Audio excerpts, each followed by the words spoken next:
እና አላህ የሚፈልገው ምንድነው? ተጠንክረህ ሰርተህ ሀብታም እንድትሆን፣ ሀብታም ሆነ ዘካ እንድትሰጥ እንጂ ደሃ ሆነ ዘካ እንድትቀበል አይደለም። እስላም ድህነትን አይወድም፣ ድሆችን ግን ይወዳል። ለዚህ ሀብታሞችን አስገደዳቸው ዘካ እንዲሰጡ እንደ ዋጅብ።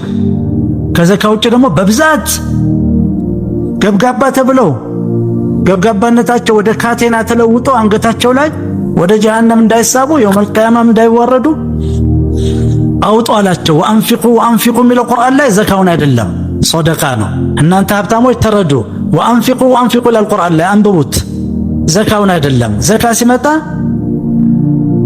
ሲናገር ስለ ዘካ ወአቂሙ ሰላ ወአቱ ዘካ ነው የሚለው በግልጽ ነው።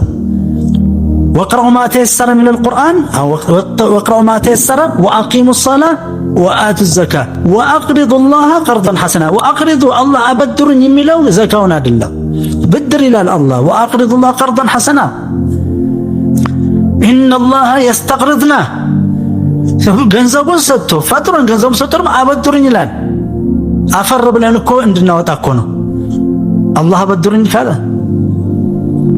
እንዴት ይሆናል ነገሩ?